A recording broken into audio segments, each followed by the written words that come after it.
오늘의 말씀은 학개서 1장 6절로 8절을 중심으로 해서 자기 소위를 살필지니라 는 제하의 말씀 상관에 가는데 은혜 받기를 원합니다. 인간의 생명은 제처녀 이름난 부자도 하늘이 낸다는 말이 있습니다. 하나님이 알지 못하는 막연한 시절에도 인간의 수명과 장수와 그토록 원하는 부에 관해 사람이 노력만은 이루지 않는다는 것을 알고 있었습니다.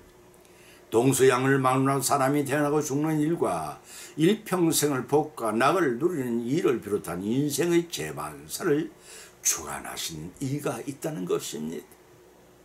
그분은 말씀으로 천지만물을 창조하시고 여섯째 되는 날 자신의 형상을 닮은 사람을 지으신 바로 하나님이십니다. 그 하나님께서는 축복하시기를 생육하고 번성하여 땅에 충만하라, 땅을 정복하라, 바다와 고기와 공중의 새와 땅에 움직이는 모든 생물을 다스리라고 하셨습니다. 하나님은 사람을 얼마나 사랑하셨는지 만물의 영장을 세우시고 그것들을 대변하게 하셨습니다. 그런들은 어느 날 최초의 사람 아담이 뱀의 유혹을 받아 사람과 언약을 폐기하고 불순종의 원죄를 짓고 에덴 나원에 축출당하고 맙니다.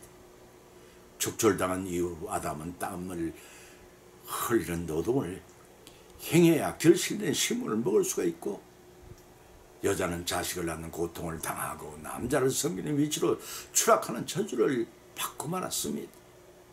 하나님의 저주는 그뿐이 아니었습니다. 흙으로 지음받아서 사람은 정한 수명이 다하면 흙으로 돌아가게 하는 것이었습니다. 축복이 저주로 변한 것입니다. 그래도 하나님은 그들을 불쌍히 여기시고 여자의 후손 곧 동정녀 마리아에게 낳으실 예수님을 보내시어 인류 구속 사역을 성취케 하심으로 죽음에서 영원한 생명의 구원의 길을 열어주셨습니다. 인간의 배간 행위를 생각하면 가당치도 않은 큰 사랑을 베풀어 주신 것입니다. 당시뿐만 아니라 오늘날의 성도들이라고 더 나았거나 다를 바가 없습니다. 당시 이스라엘 백성들을 택하여 주시고 보호하시며 축복하신 하나님의 말씀에 순종하기보다는 세상의 정욕진 삶이 더 치중하였습니다. 때문에 그들은 하나님을 외면하고 스스로의 노력과 지혜로 살아가고 있는 줄로 착각하고 있었습니다. 인간의 소유는 죽어도 마땅했습니다. 70년간의 바벨론 포로 생활에 돌아와 기쁨도 잠시였습니다. 허물어진 성전을 재건하는 일보다 자신이 처해 있는 입장과 처지에 더 관심을 두고 하나님 일에 무관심에 처갔습니다. 이런 자들에게 왜 자기 소유를 하려고 경고하시는지 오늘의 본문 말씀을 상고하는 가운데 피차의 성령님의 감동, 감화 역사심에 힘입어 풍성한 은혜 받는 시간이 되시기를 예수님의 이름으로 축을 드립니다. 아멘. 첫 번째는 많이 뿌릴지라도 수입이 적은 이유를 알라고 하셨습니다. 학개서 1장 6절 서두에서 너희가 많이 뿌릴지라도 수입이 적으며 라고 하셨습니다. 성경은 우리에게 교훈하기를 많이 심은 자는 많이 거둔다고 하였습니다. 그런데 왜 많이 뿌리는데도 거두는 수입이 적다니 얼른 이해가 할 수가 없는 것입니다. 하나님께서는 출애굽 2세대가 가나안 땅에 정복 정착한 후에 애고의 날강 주변처럼 기름지고 서로가 잘 발展된 곳에 땅을 분배하지 않으셨습니다. 하늘에서 비를 내려 주셔야만 농사를 지을 수 있는 천수답을 주셨습니다. 그 뜻은 하나님만을 의지하고 살라는 것입니다. 하나님만을 의지하고 살 때 적절한 비와 적당한 일조량을 내려주셔서 곡식이 자라고 풍성하게 익은 곡식을 추수하는 축복이 임하는 바로 이 사실을 깨우쳐 주려고 하신 것입니다. 그것은 출애굽이 애굽 이스라엘이 광야 40년 동안 거칠고 사나운 환경을 통해 터득할 수 있는 훈련을 시키셨고 또 그 훈련을 받은 대로 하나님의 백성은 하나님만을 섬기고 어찌하며 순종의 삶을 살아갈 때 복을 내려주시는 엄연한 섭리를 깨달아 복을 받게 하기 위함이셨습니다. 하나님의 섭리는 출애굽 이스라엘에게 광야 생활을 하게 하셨던 오늘날을 살아가는 성도들도 세상에는 훈련장을 주신 이유가 여기 있음을 아셔야 합니다. 다시 말해서 각 사람이 정해주신 연단 과정을 통과하여 천국에서 영생의 복락을 주시는데 그 목적을 두셨음을 숙지 않은 것입니다. 그런데 과연 우리는 어떤 삶을 살아가고 계십니까? 우리의 행위가 하나님이 예배하고 계신 복을 받게 합당하다고 자부하고 계시는지요? 너희가 많이 수고하여 부릴지라도 수입이 적은 것은 하나님이 합당히 여기신 신앙생활을 하지 못하기 때문이라고 본문은 지적하고 있습니다. 긍정하십니까? 현재의 지낸 나의 삶을 돌이켜보면 원인을 발견하고 하나님 앞에 나와 회개하고 순종의 삶을 영위함으로써 하나님이 주시려고 예비하신 복을 다 받고 누리시기를 예수님의 이름으로 간절히 축원드립니다. 두 번째는 먹을지라도 배부르지 못하는 이유를 알라고 하셨습니다. 본문의 말씀 학교에서 1장 6절 상반절을 봉독하면 먹을지라도 배부르지 못할 마실지라도 흡족하지 못하리라고 기록하고 있습니다. 본문에서 먹을지라도 배부르지 못한다는 것은 밑 빠진 항아리처럼 음식물을 섭취할 때도 배부르지 않다는 말씀입니다. 이와 같이 경우를 어리석은 조건 체험한 바가 있습니다. 오히려 군사 쿠데타가 일어난 이 직후의 길에서 붙들려 강제에 입대하게 되었습니다. 훈련병 및 누구나 직업들은 새끼 식사를 도저히 먹을 수가 없어서 몇 주 동안 고생한 때가 있었습니다. 그때 영양가 있는 음식을 제대로 섭취하지 못한 채 논산훈련소에서 신병후를 마치고 당시 대전에 있던 육군 통신학교에 입교하게 되었습니다. 마침 그곳엔 바로 위의 친형님이 되는 분이 본무사령으로 근무하고 있었습니다. 형님 덕에 외출하여서 형수가 차려주는 가정식을 오랜만에 먹게 되었습니다. 모든 음식이 입안에 살살 녹아 없어지는 것 같았습니다. 씹을 사이도 없이 저절로 넘어가고 있었습니다. 얼마나 허기셨는지 형님 집 네 식구의 밥통에 밥을 나 혼자 다 비우고 개는 감추듯 고깃국 한 소절 다 먹어 쳐버렸습니다. 형님 때 네 식구가 놀라 측은한 표정을 짓더니 근심 어린 눈길로 식사를 하다 말고 저를 구경하고 있었습니다. 개걸스럽게 닥치는 대로 먹어 치우는 저희 모습을 보고 있던 형님 내외는 점심시간엔 대전에서 제일 유명하고 가장 맛있는 생고기 집으로 저를 데리고 갔습니다. 훈련을 받느라고 못 먹었던 기름진 음식을 먹여 영양 보충을 하는 배려였던 것입니다. 저는 안전자리에 단번에 엄청난 양의 고기를 먹어 치웠습니다. 먹어도 물리지 않고 먹어도 배부르지 않았습니다. 아마도 나 혼자서 10인분에 가까운 분량의 고기를 먹어 치웠다는 사실을 나중에 알게 되었습니다. 삽시간의 일이었습니다. 그 바람에 후유증이 왔습니다. 치아가 흔들려서 이빨들이 부실해지는 원인을 불러오기도 했습니다.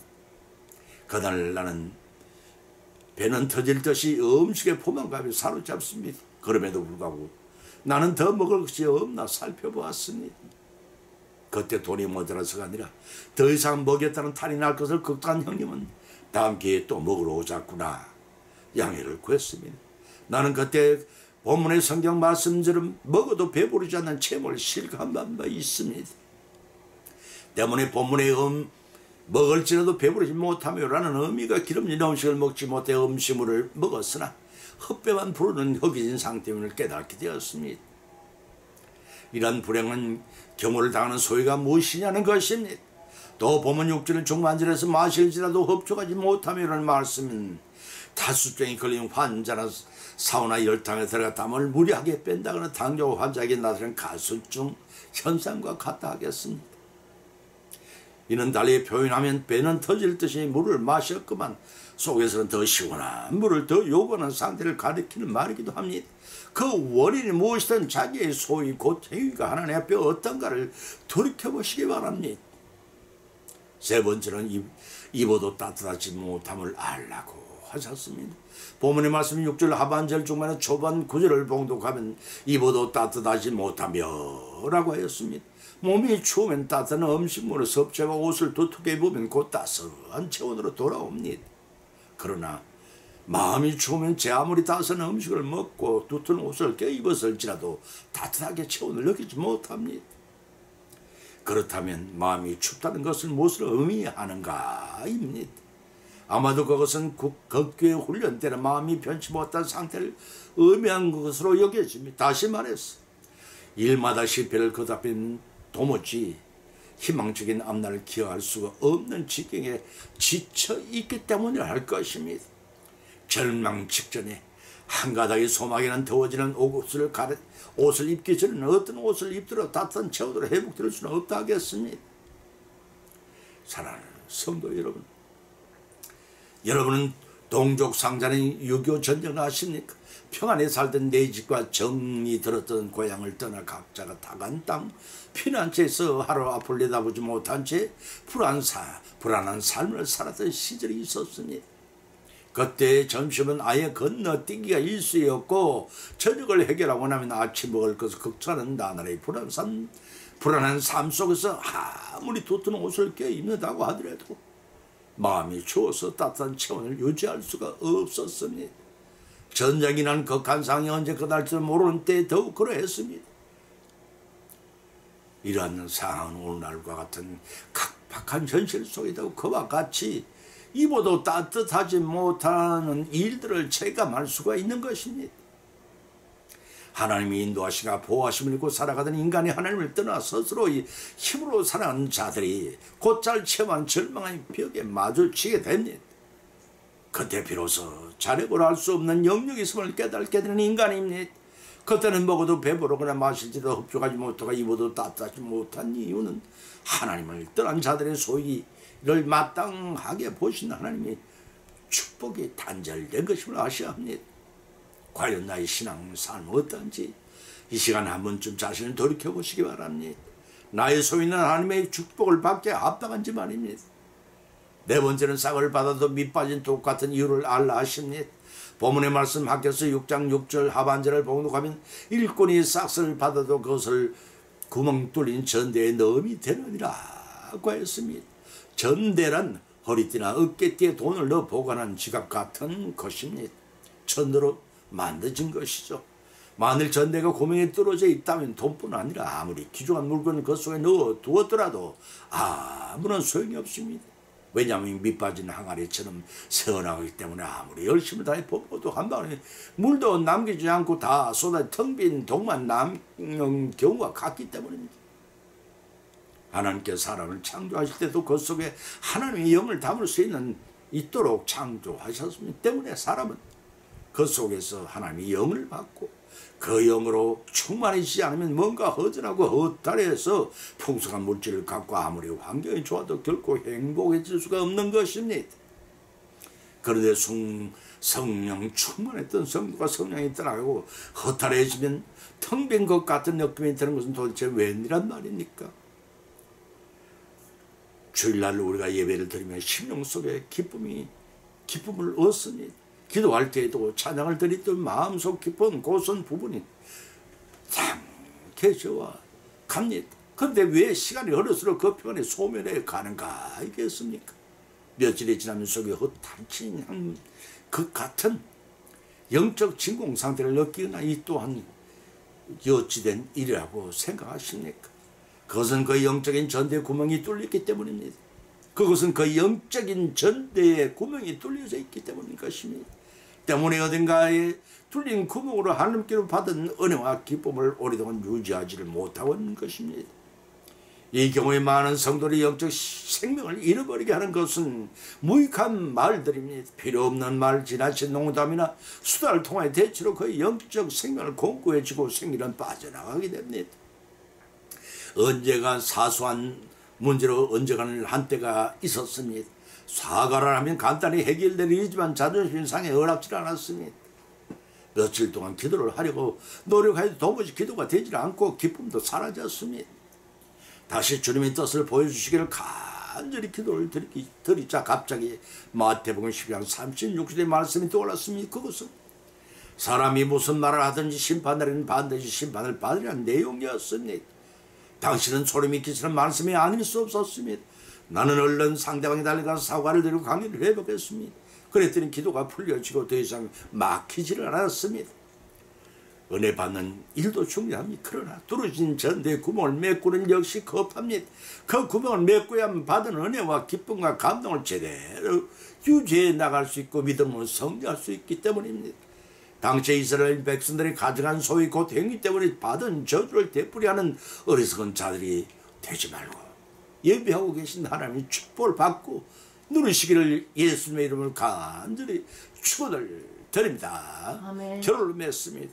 오늘의 본 말씀을 상고하는 건데 당시의 이스라엘 백성들처럼 오늘날은 우리의 소유도 곧 그 행위에 합당치 못할 깨달을 때가 많습니다. 가정스러운 변명으로 하나님 속을 했던 유다 백성들이 겪게 될 일이 어떠한 상태로 우리 생활 가운데 반영된가를 정확히 지적해주고 있습니다. 그것은 열심히 하여도 소독이 식으면 먹고 마셔도 만족감을 누릴 수가 없고 도둑 맞은 것처럼 재물을 모으려고 해도 모이질 않습니다.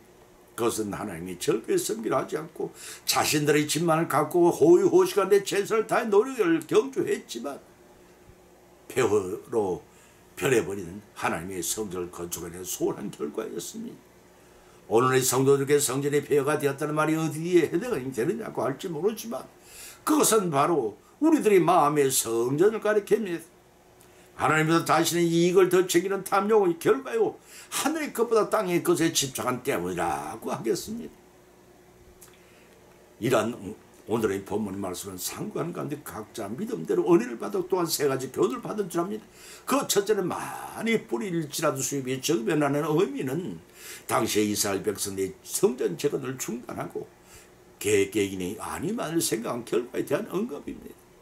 우리 마음의 성전까지 성령 하나님께서 항상 임재하시기를 기뻐하는 곳이어야 한다는 것입니다.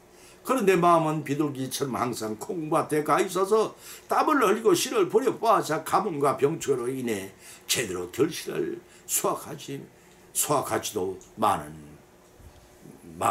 결실을 얻지도 못한 것입니다. 이러한 지향은 이미 신명기 28장 38주 42절에서 언급한 결과입니다. 둘째는 먹고 마실지라 배부르지 않는 까닭은 농사의 실패로 식량이 결핍해진다 하십니다. 젖과 꿀이 흐르는 가나안 땅 이스라엘 백성이 정복정착했으나 천수답을 기업으로 배분하신 것처럼 오늘날 우리에게도 마음의 밭을 천수답으로 주셨습니다. 천수답이란 하나님이 적절한 일조량과 이른 비와 늦은 비를 적당히 내려주시 않은 곡식을 소화할 수 없는 농지입니다. 세 번째는 입을지라 따스하지 못한 우리는 사람들의 복의 권위는 하나님의 축복이 차단된 상태이기 때문입니다. 네 번째는 일꾼이 싹쓸 받을 것을 구멍 뚫린 전대에 넣음이 되겠느냐고 했습니다. 이러한 경우에도 복의 권위를 하나님께 내려주지 않으면 인간이 새벽부터 저녁까지 아무리 열심히 수고해도 성과가 없습니다. 분명히 얼마인가를 축적해 두었는가 싶었는데 뜻밖에도 빠져나가는 구멍이 생겨납니다. 밑 빠진 항아리처럼 자신이 지니고 있는 재물과 지위와 재능까지 순식간에 사라지고 많은 경우가 발생합니다. 이러한 경우 한탄만 하지 말고 왜 이런 환경이 조성되는가를 자신이 돌이켜봐야 합니다. 성도들이 자신의 소욕보다 먼저 구할 것이 따로 있음을 아셔야 합니다. 무엇을 먹을까, 무엇을 마실까, 무엇을 입을까 하지 말라. 너희는 먼저 그 나라와 그 의를 구하라. 그리하면 이 모든 것을 너희에게 더하시리라 말씀을 기억하시기 바랍니다. 그의 나라와 그 의를 구하는 이 말씀을 믿고 행함으로써 저주 대신에 하나님이 예비하고 계신 축복을 받고 누리시는 저와 여러분이 되시기를 예수님의 이름으로 간절히 축원을 드립니다. 아멘. 찬송가 280장을 올립니다.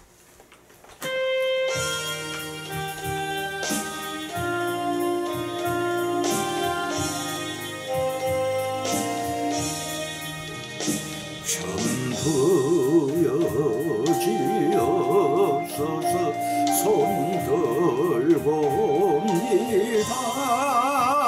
주 나를 외면하시는 나 어디 가리까.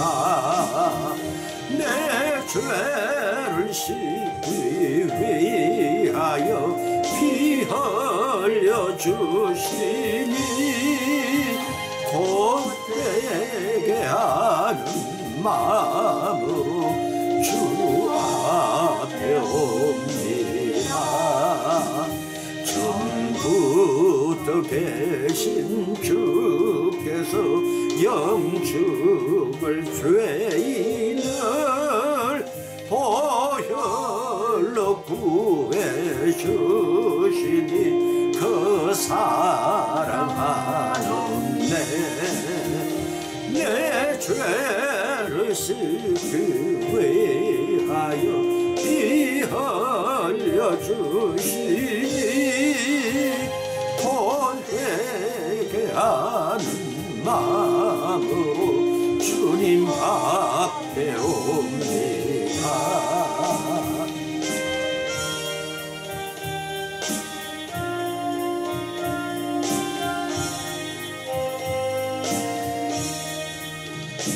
나의 쓰지함으로